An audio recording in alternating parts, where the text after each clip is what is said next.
Hello, I'm Dr. Stephen Hassan with another episode of the Influence Continuum. And I'm so honored to have Rebecca Bender, who has consented to do this interview with me. Rebecca is at the forefront of helping survivors of human trafficking. And I'm in awe of what you've been able to accomplish. Honestly, a little bit jealous, I might add, because you are way more organized than I am. But this is about promoting your visibility because so many people are truly concerned about sex trafficking as well as labor trafficking and what to do to protect people from being groomed and recruited, but very importantly, what happens when people have been taken over and controlled. And for my listeners and followers, they know that I've been involved with Ending the Game with Rachel Thomas and Carissa Phelps, who are both survivors. And we put together this 10-session program, but it's for minors. And so it's up to 18. And when I understood you have the Rebecca Bender Initiative and Endeavor Academy, and your academy is the largest online platform to help trafficking survivors, I'm just so excited to introduce my audience to you. And let me just say a few more things, extolling your praise, if I may. You got interested in this because you were a victim and became a survivor and got education and help and have dedicated your life to helping others. So you're an activist, you're an author. Your book is In Pursuit of Love. In Pursuit of Love, and we'll have you hold it up later for our video. You're an entrepreneur and you are a trailblazer indeed. You have done specialized training for over 115,000 professionals, including law enforcement, FBI, Homeland Security, as well as community leaders, medical professionals, and more. But I want to especially have you talk about the Elevate Academy and the resources you give to survivors. So you've also done an amazing TEDx talk, which was great. You were appointed by the U.S. Attorney General to the United States National Advisory Counselor. You serve as an advisor to some of our nation's leading nonprofits and government agencies. You're a subject matter expert for investigations. I mean, on and on. Rebecca, feels like my mom wrote the bio. You are a force. Well, I try to highlight people whose work is truly making a difference in activism. And of course, my thing is mind control. And I did my whole doctoral dissertation connecting the dots with trafficking, fraud, force, or coercion. Mm-hmm. And to finally connect with you and to educate my followers about your great work. Rebecca, can we just start at how did you become an expert? Like, what's your origin story? Yeah, well, thank you for that incredible intro. And I'm honored to be able to share with your community more about this topic. But I'm especially honored to meet with you. As you know, I actually quote you and cite you in your work for many, many years now. I learned about you from Rachel Thomas and Carissa and the Avery Center, who's ran by another survivor named Megan Lundstrom. And they had put together a report showing how the bite model in your book kind of mirrors and replicates, the cult-like behavior of domestic human trafficking.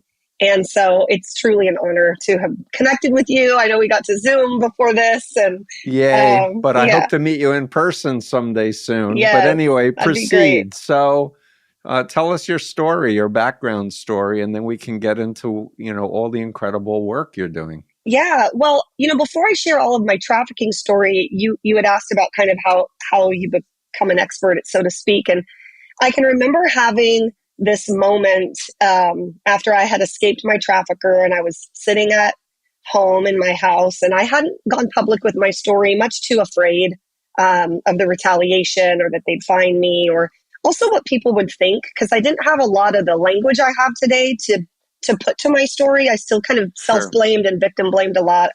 And I remember just one morning thinking I was actually sitting at the kitchen table and the sun started to come up.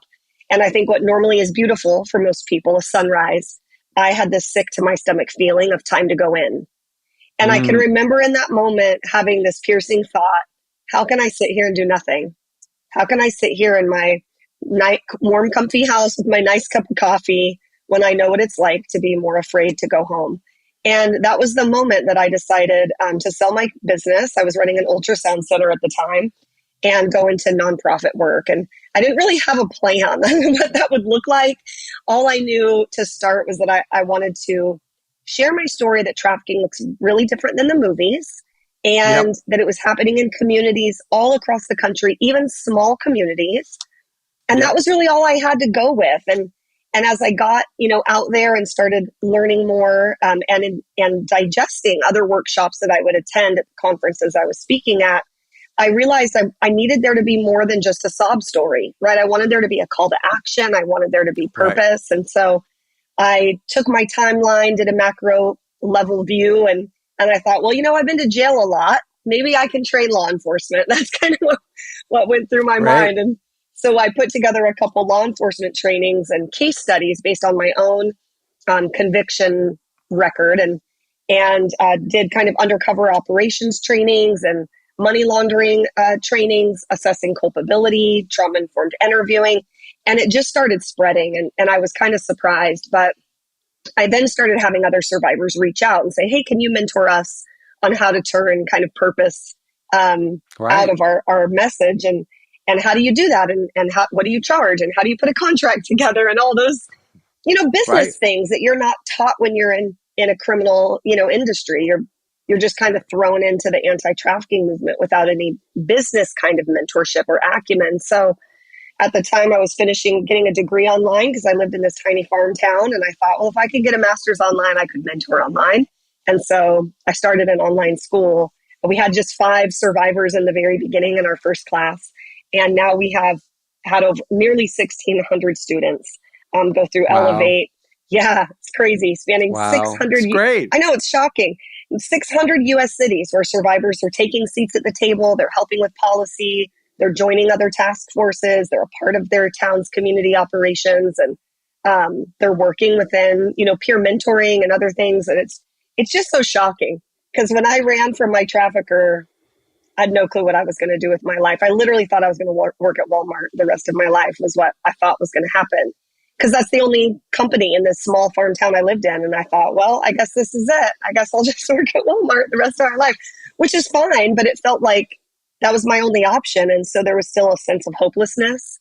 And so to see where what's been able to happen and transpire in the last decade is just, I'm still just so grateful to even be here. So at what point did you learn about Rachel's work or Carissa's Phelps work? Carissa was coming to town to Eugene, Oregon to speak at the University of Oregon, which is about 2 hours north from the farm town I lived in. At the time, I had a foster daughter who had been trafficked. She was 15. And I had became an emergency certified foster parent to take her in. And I decided I wanted my foster daughter to hear Carissa. And so we made the road trip 2 hours north to hear her speak. And afterward, went up to her, told her that I was a survivor too, and that I'd started working in anti-trafficking more in my region and state.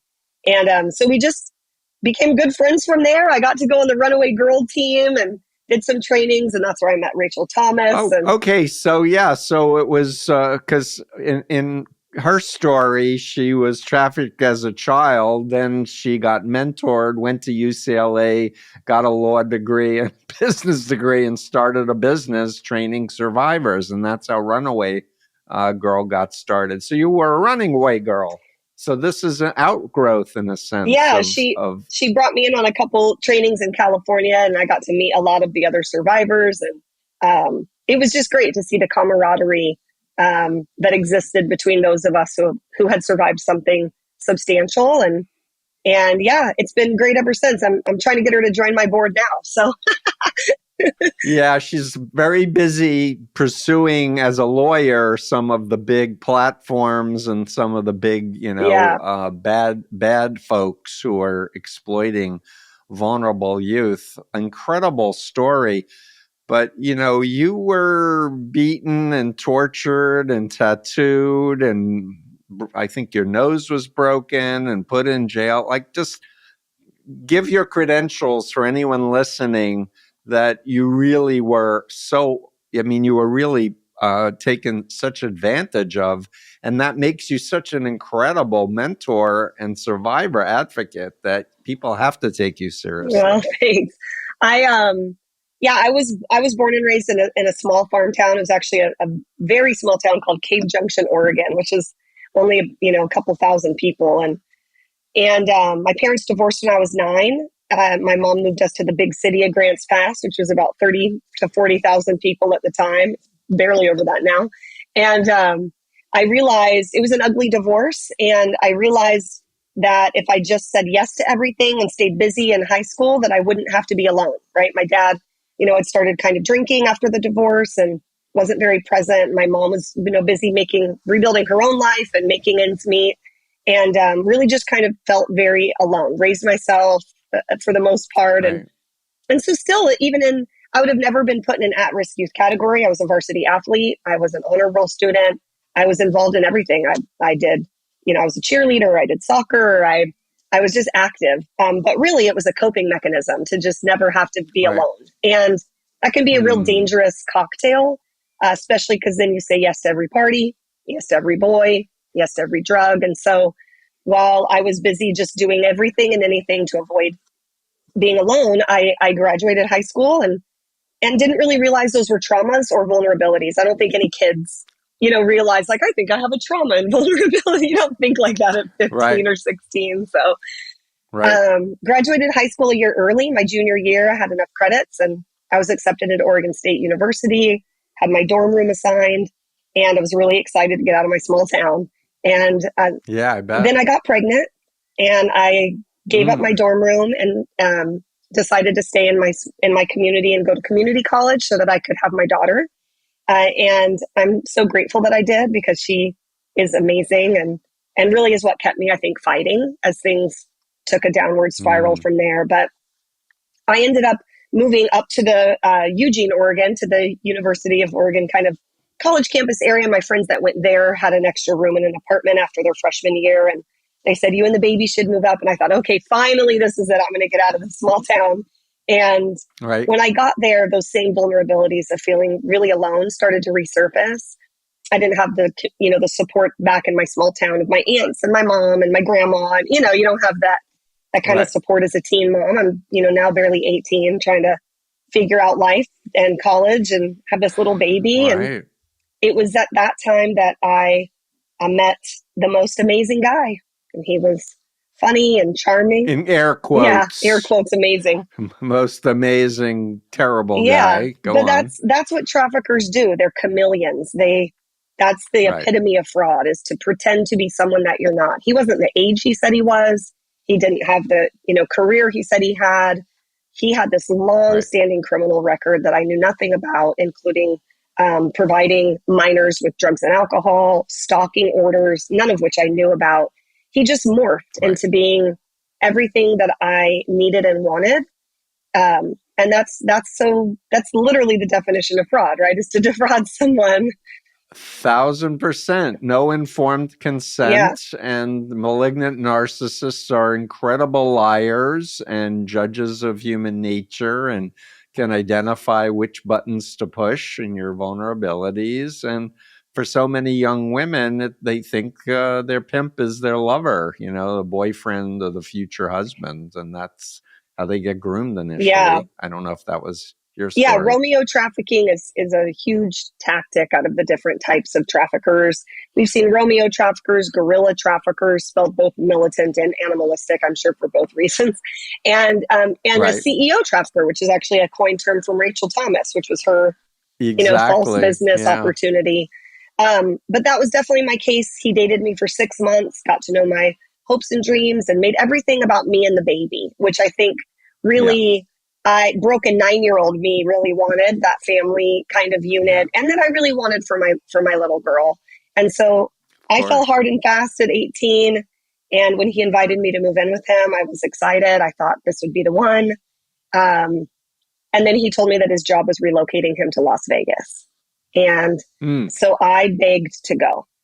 And I like to make sure to tell that part of the story, because I think when we picture human trafficking, for the most part, we picture kidnapping and handcuffs and duct tape and basements and all these crazy scenarios. And we're not thinking about the fraudulent, coercive tactics and manipulation and reverse psychology and isolation from family and friends and little things that start happening. Is, I feel like I'm preaching to the expert here, but no, yeah, but I mean, I know all this stuff because I was educated by Carissa and Rachel and other survivors and yourself as well. But my listeners, many of them hear about trafficking. They may have been exposed to QAnon that said that they were helping people with child trafficking, or accuse, the Democrats of child trafficking. But you're actually a survivor of the real thing, and you know what the real thing is. And that's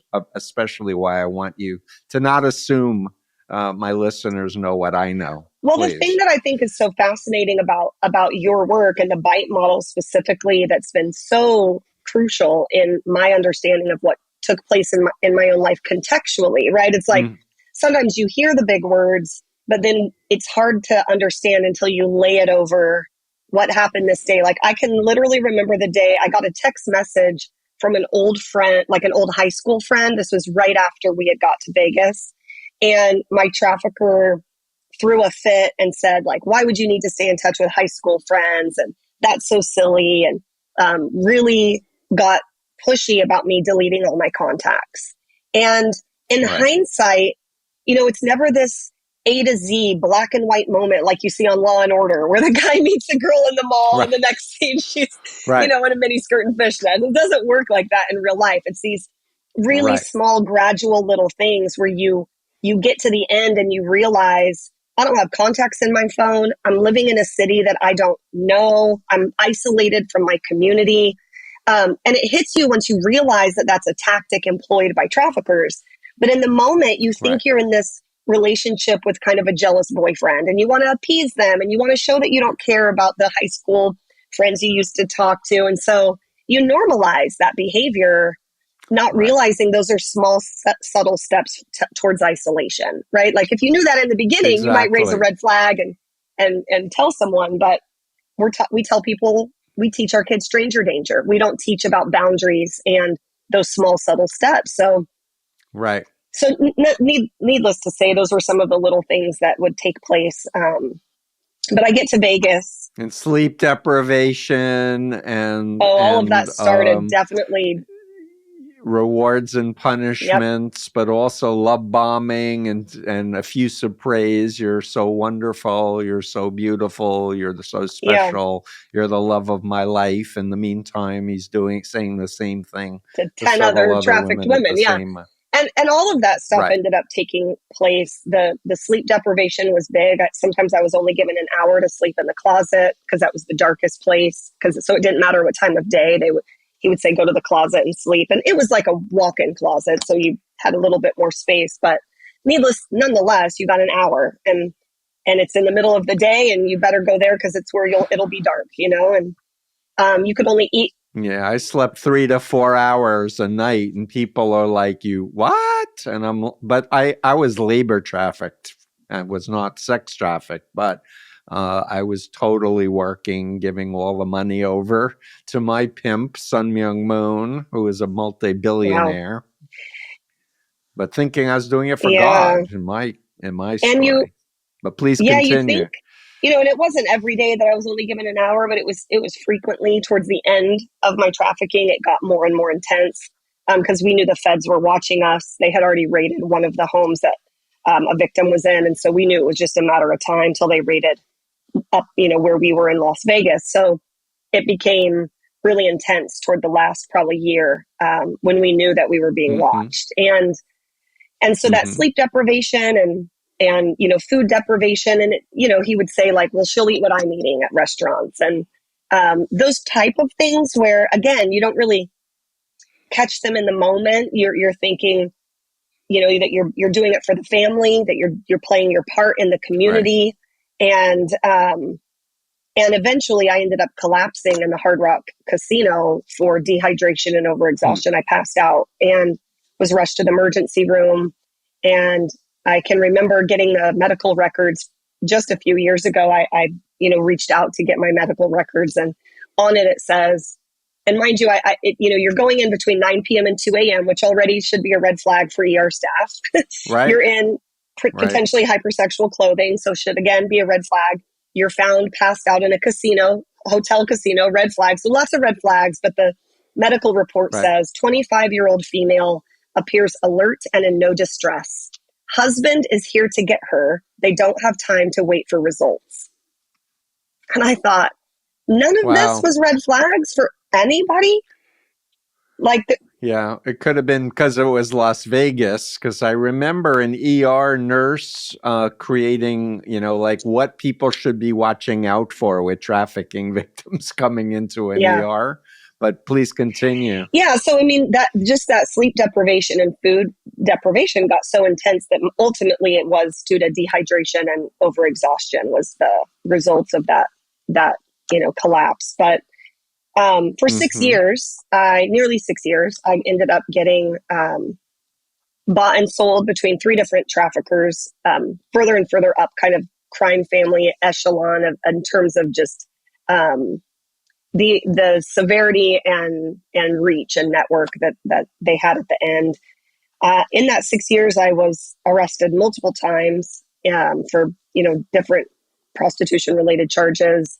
I was, like I said, I was in the hospital for those. I had a lot of things. I had my face broken in multiple places. Actually, my palate cracked, my nose twice, my maxillofacials and turbinates, which is like your sinus cavity, impounded. I had black and blue eyes on a regular basis, or what I can remember once having like fist prints where it looked like someone dipped their hand in purple paint up and down the side of my body.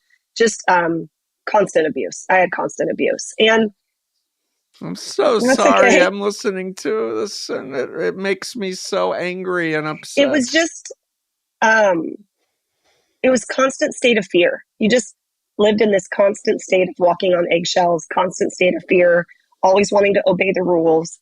And when you did obey them, like to your point, you would be rewarded, right? And unfortunately, I think sometimes general public, but especially lawyer or legal systems can say, well, look, they look like they're having fun, or they went on a shopping spree one day, or she got to go to the spa one day, she got to go on vacation one day. And it's important for people to remember that honeymoon love bombing phase of the cycle of abuse is a part of the abuse. It's not isolated of abuse and good times. It's all abuse because it's a tactic employed to keep you still coming back. And in regards to brainwash, as you well know, it's like, that's how we train anything. It's how we train our pets. It's how we train our children in terms of potty training, or, and so to think, when I get a puppy and they go in the house, I rub their nose in it. And when they go outside, I give them a treat and clap and cheer. And so it's the same exact concept of that we end up getting brainwashed and don't even realize that there's these connections between reward if I cooperate. And and the pimps often have women recruit other women, so now they become a victimizer. They're part of the chain of events. 100%. One of the things too that was interesting, and I think part of maybe what started me on the journey of learning more about brainwash was when I told my daughter was probably about seven when the feds raided our home, and I ran to London. I fled to the UK. I lived in London for a year. So she did 5th grade in the UK. When we came back to the States and I started going public with my story, she was now probably 12 by then, probably like 11 or 12, because I wanted to kind of wait a few years and got some therapy and tried to find some stabilization. But I can remember when I told her, she said, I don't know why would you stay for me? Why wouldn't you run for me?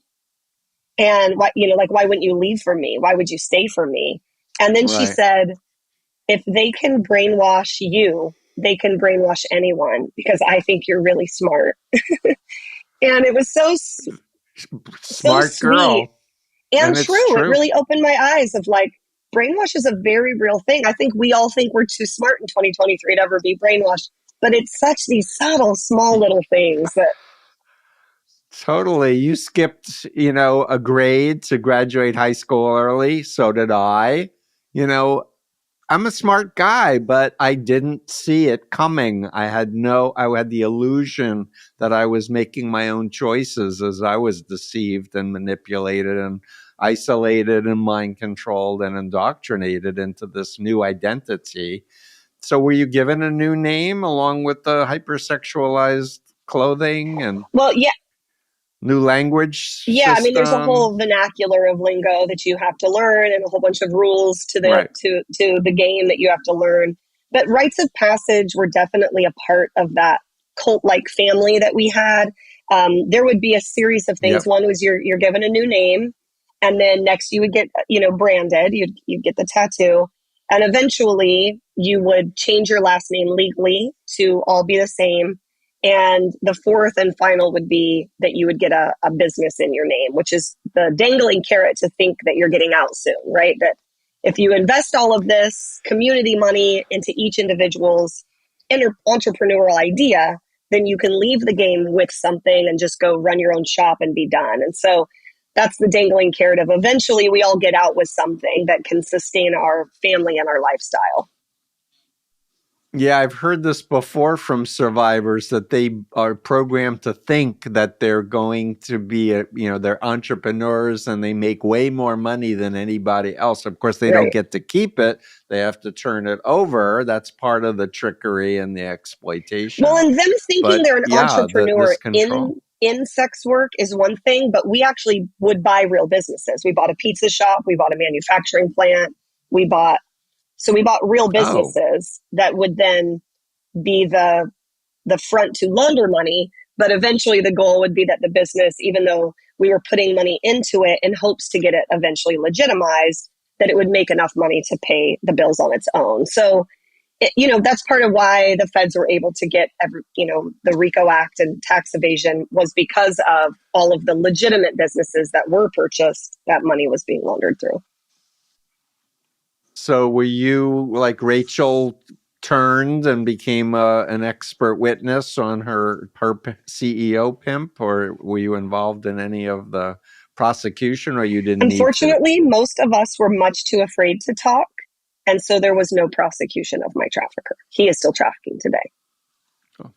Yeah. Oh no, I'm so sad to hear He got 2 this. years for tax evasion, as did 2 other victims. And those 2 victims spent 13 months in federal prison. And the third one got 5 years probation, and I got a failure to file, which is a fine, but no prison time. So, plea deals negotiated, but most of the victims all charged and penalized at some part. But no, we were not a part of any trial. We all refused to talk. Got it. Yeah, the silence thing is also part of the religious cult, phenomenon too, that people would rather go to jail and take all the blame for doing criminal activity rather than turn the glorious Well, and leader one of the in. things I think that's different between, Rachel's experience and my experience, and I've heard her share lots, and she's a phenomenal speaker, and her story is so Yes. heartbreaking and yet inspiring at the same time. She was trafficked through that CEO Yep. component. So there wasn't any, in a sense, like Right. connection to feeling like you're a part of this like family, quote unquote family, where it, Yes, mine I see. ended being there for years and feeling like, all of the women, sometimes we all lived in the same home together. So they became my very best friends. And there was times when you physically could run, but I remember feeling like, but who's going to pay all of her bills? And will she be beaten if I run? And so your bond becomes with everybody, not just the trauma bond with the trafficker. It's everyone. And then there's that Right. survivor guilt. Like if I leave, will her kids be hurt? If I leave, well, my daughter's never going to see her aunties again. And, they're literally your only friends. And they're the only people in your life that aren't Yeah. wanting something sexual from you. So there's even feels like this stronger bond of like, they had my back on the streets. If I would be locked in hotel rooms, they would show up to get me. If I had Christmas, birthdays, we would celebrate together as a unit. And so there was this really deep feeling of community that was harder to leave than just this, a-hole that's beating me, right? It was like all of it. Right. Well, that's another parallel with all types of religious and other cults. Is the some of the people you feel like are your best friends, and you have those ties. Matter of fact, when I ran after the one of the women, her name is also Rebecca in the family.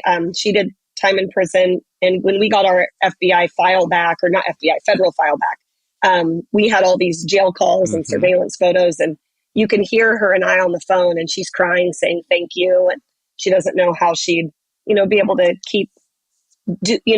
still be there if I wasn't out trying to help, and you can just hear, that bond, right, so to speak. But when she got out of prison is when I finally was able to run, and my trafficker had gone out of town to tell his mom that he had a self-surrender date for tax evasion, and that was the moment that I grabbed my daughter and ran for good.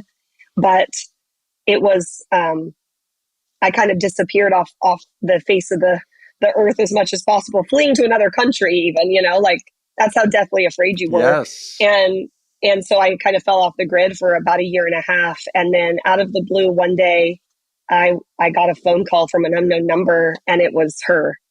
And she had hired a private investigator to find me.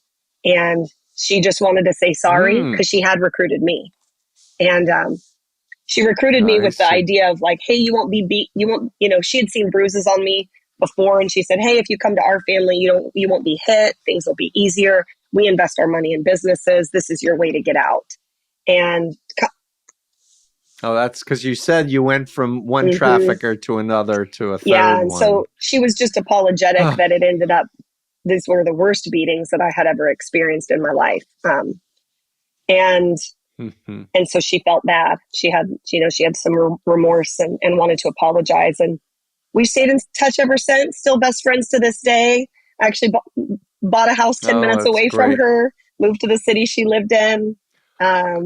So good. Just really grateful. Good. And your daughter's doing well, my daughter well, is almost 24. She's very grown now, and she's doing phenomenal. She's a huge track and field athlete. She's a hurdler. Like her mom. Yeah, she's much better than me, though. She got a scholarship to Berkeley, got a business degree from Cal on a scholarship, and then for grad school, she still had eligibility because of COVID, and so Texas A&M gave her a 2-year full ride offer. So she got her master's in public policy, and she just signed pro and is training for the Olympics. She moved to a town where she's training with a team of future Olympians. So. How exciting. That's great. I was about to say, is she interested in your nonprofit work, or is she going to chart her own future? Who knows what the future will hold for her? She's worked for me every summer as any nepotism. Intern. I always gave her summer jobs when she was about 17, and she works for us right now part-time. But her major and some of her focus during her collegiate internships was in social impact investing, kind of a way for her to help people, but not with direct service. That's more fitting of her personality. Yes. But she recently came with me on a training, and she hadn't heard me she hadn't heard me speak in probably 7 years, and got to hear the story while she sat in the back. And she was so blown away at the reminder of everything that we've all lived through. And at the end, everyone asked to take pictures with her. They didn't want to take pictures with me. And so I'm shocked at really that fun. One. But she was like, I could be like, I could do this. I said, well, it doesn't pay as well. Stick with social impact investing. Well, I think you deserve to make a lot more money. Whatever you're getting paid, you should get more, because again, you're also a mentor to so many other people. And although I'm sympathetic because I do this work for the cause and not to make a lot of money. Although if I had more money, I'd have a staff and be able to do incredible programs on a bigger level. I just put on my first online course, but it's like this tiny little thing. We have almost 300 survivors a year go through our academy. That's a lot of admin, operations, tech, teachers, faculty. So, just Sure. trying to raise money to keep the school open is the goal. But that's our biggest, push. And then I do trainings still for law enforcement, and I get to testify at trials, on the side. And So you do expert witness as well. So we're going to do a blog and embed the video. But for people listening, I said it at the beginning. Rebecca Bender Initiative, BENDER Initiative, Elevate Academy. Just Google that. You'll find this. You can sign up. You can sponsor. You can organize trainings for your local law enforcement people, educators, media, politicians, and especially, again, if people are listening to this and they got kind of sucked into the false narrative that QAnon was actually going to help people who have been trafficked or trafficking children, like Rebecca Bender is the real deal. And this program is for anyone over 18 to really help them with their lives, to move forward with really practical education. And as we were talking briefly before, ending the game was for younger people than 18.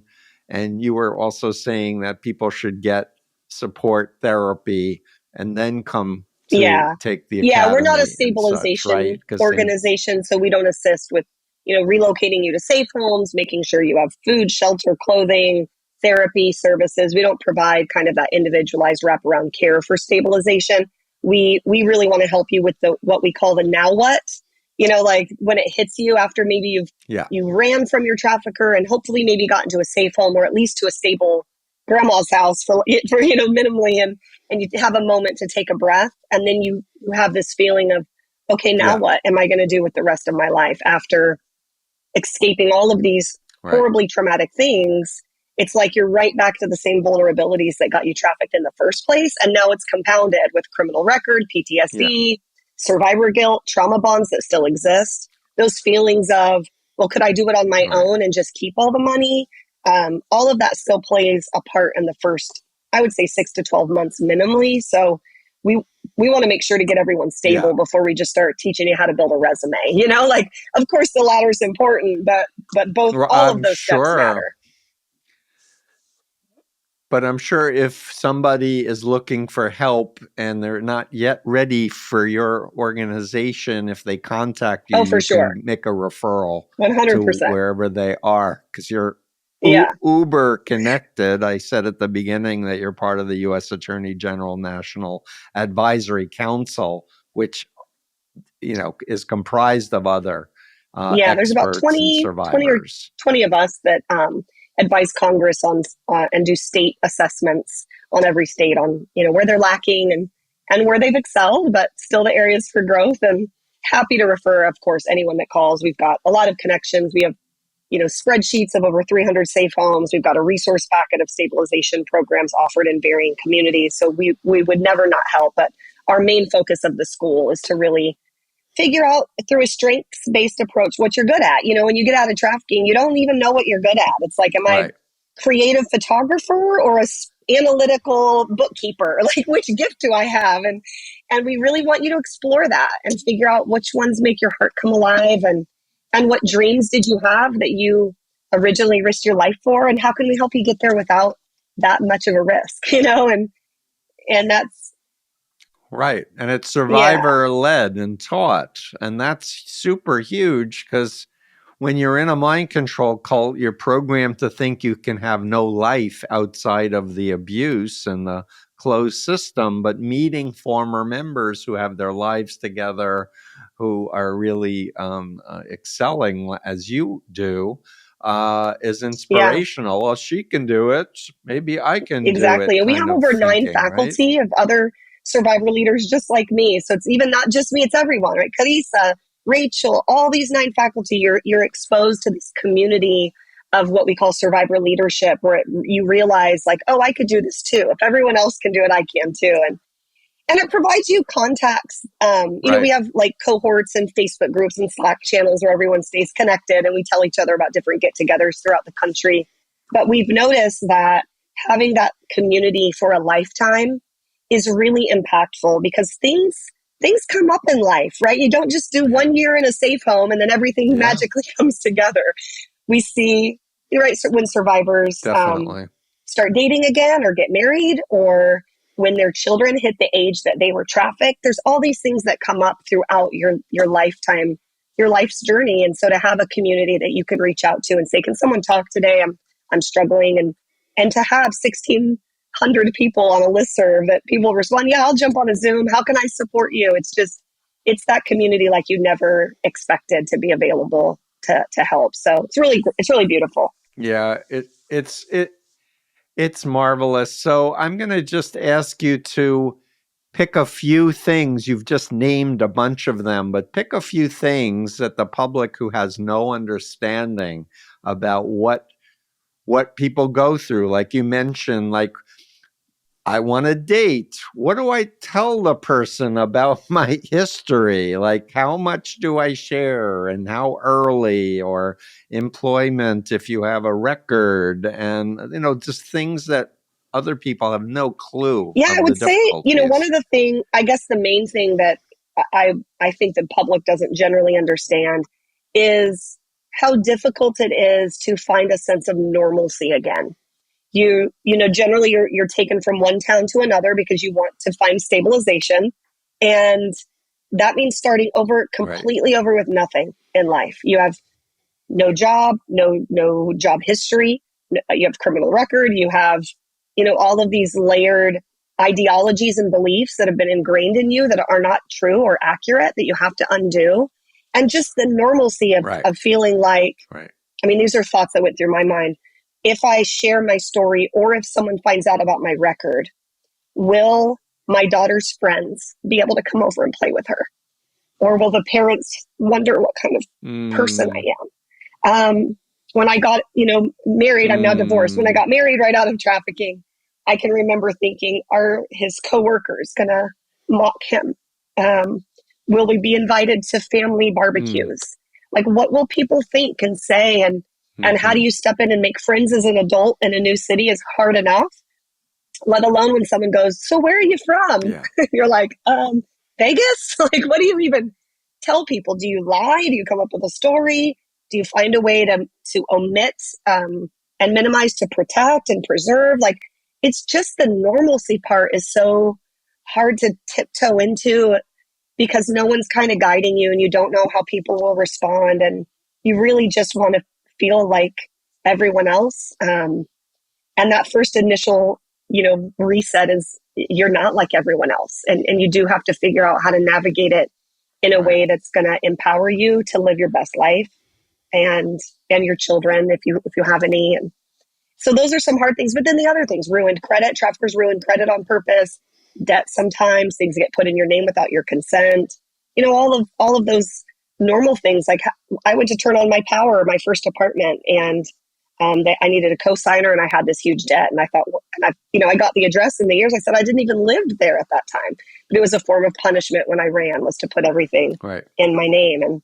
And so little things like, now I need a cosigner to even turn my power on that I didn't expect, and just all these hurdles, we call them, to reentry that people don't anticipate, let alone that you need therapy. From just regulating your emotional responses to things, knowing like, I'm having a really heightened emotional response. And I actually, very quick, I had a therapist that we were co-presenting at a European conference in Berlin on, and we were walking from our hotel to the event together. And she said something that bothered me. And I guess my body language got kind of prickly. And we got into the event, we sat, put our things down to sit down. And she said, hey, really quickly, I said something back there that upset you. Did I hurt your feelings, or are you being triggered right now? And I started weeping, and I said, I don't know that I know the difference. Ooh, I don't know that I know the difference. I want to highlight that for a minute and just say it was good that she noticed that you had a reaction, but what you just shared, I don't know. is so typical of my population. Like, you don't know yourself, because you've been so alienated from trusting your own sense of reality, your own Mm-hmm. emotional states. You've been so abused. People are often out of their body. Like, they have body reactions, and they don't have the connection of what happened. It may have been a trigger from being hit in a place of your body, or a word or set of words might have triggered. And Yeah. just to be able to I try to encourage my consultees to be in the present, to be in their body, to understand their abused past is in the past. That was their younger them. And to think about a future healthy self that you're working towards. And so to kind of, be stationed here with the future, and then you can, from safety place of wanting to be more functional, you can go, oh, I'm not sure what it was, whether it was a trigger or it was emotional state, but it could be you cared about my feelings and were willing to potentially apologize or change how you interact with me. Is huge. I Well, matter. yeah, and we're humans, right? So all of us are going to get our feelings hurt about something, or we might be annoyed or angry if someone, backbites, or, someone gets a job that you don't. There's jealousy. Right. We're also normal humans with normal emotions. Not everything is a trigger, but Of also course. identifying, when am I having a really heightened emotional response to what just Right. happened? And can Right. I ask myself why? Why is that bothering me? Like, oh, am I feeling like overlooked? Am I feeling replaced? Are these causing some of my trauma responses from Yeah. the past? Or is this just a normal, like, oh, that sucks that I didn't get that, and you can move on easier? But I think for me, that barometer was that heightened emotional response, or Right. any visceral reaction where I actually feel like I want to have a panic attack. That for Mm. me is like, okay, this isn't normal. Like, why am I, when someone Naming is, it, yeah, identifying, I'm having this reaction, and then you can use your frontal cortex to go, okay, what's underlying it that's yeah, bringing this up. I had someone, fairly recently kind of make me feel a little bit like they thought I was dumb just in the language they used. And I know it was unintentional on their part, but that was something that happened. And I immediately, like, I could feel it in my chest, like I wanted to swallow this knot. And I started feeling like a little bit of rush anxiety. And I can remember, when my trafficker would say, oh, you think you're smarter than me? And he'd slam my head into the table. Or you Ooh. think you're smarter than me? And he'd slam my head into the wall. He would say it frequently. And so I immediately knew, like, I'm feeling triggered right now. Right. And I need a minute to take a breath and realize that I know you don't think I'm stupid, but the way that was worded came across in a way that triggered me. And I'm not asking anyone to change how they deliver it because they don't know, but it was a response that was really heightened for me that wouldn't normally match the conversation Right. level. And so having people that understand and will forgive and not take that personally and realize, like, this has nothing to do with our conversation. You have some Right. trauma you need to still kind of work through, Right. um, and adapting accordingly. Those are important things in life. Great. Find Well, people that support you. this is only the second time we've talked, but may I just share quickly a technique that I teach my folks about that triggering thing when Please. you were sharing? So I first emphasize that we have neuroplasticity and neurogenesis, meaning we can grow new brain cells and we can also rewire existing brain cells. And when we have a trauma history, we have certain, loops of programmed reactions to stimuli. So again, going back to my core premise, which is it's your mind, it's your body, you should control it. You should have an internal locus of control with a future positive orientation. I suggest that my people revisualize a trauma scene where that was the trigger, only this time you get to use your imagination. If I knew then what I know now, how would I want to react to it? And because it's in your mind, you can imagine your Wonder Woman and, lift him up with one hand and throw him out the window. But the point is to get detached from that, power control, physical abuse scenario, and understand that was the past, and you would never let anyone do anything like that again. You would scream, kick him in the balls, whatever you need to do, poke his eyeballs out. It's a good And tip.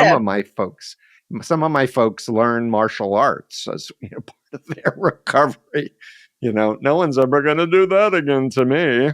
Yeah, it's a good tip to revisualize, to regain that neuroplasticity and neurogenesis. Yeah, if I knew then that. what I know now, and with when people are victimized as children, imagine the SWAT team showing up and arresting the perpetrator before the abuse happens. To use your imagination to help your younger you that was powerless. Yeah, really good. Thanks for sharing. I'm going to use that. Pleasure.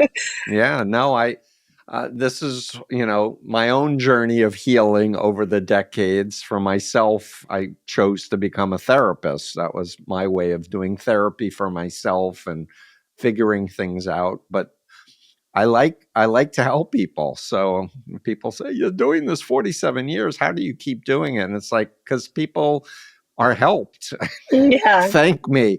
That will keep me going for a bunch more years, because I can. Yeah. Well, we are sure glad that you're doing the work and helping all of us. And I know my understanding of all I've experienced has been radically shifted because of your work. I would have never known about brainwashing. I would have never been able to lay my story over the bite model and have so many light bulb moments where I now can articulate my why, where I could never before. So I'm very grateful for your work. Thank you. And just your emotion is touching me so deeply. Before we're going to wrap up in a couple of minutes, but before we do, say a few words to law enforcement, because I remember when I did a fusion center training with Carissa and Rachel, there was 600 plus people in the room. They had never heard a brilliant, educated, talented person personalize how badly they were treated by police, not understanding that they were programmed to not trust law enforcement. Give some words to law enforcement, anyone who's listening. Yeah, I mean, law enforcement, used to be someone I would consider a rival gang. Now, are one of the best partners that we have. So that transformation in my own journey of understanding how I was brainwashed to see them as my rivals, and then it was compounded with their with tactics that were taught to them that are not, not always healthy or empowering for people. And I think as more people understand the criminalization of those in prostitution is not always by choice, but by force or circumstance, we can train more empathy in our detectives and our units, and hopefully shift the way task force and operations don't target the arrest of victims, but we're targeting missing children that are with known suspected traffickers. They're known to be with suspected traffickers. We want to use that language carefully, right?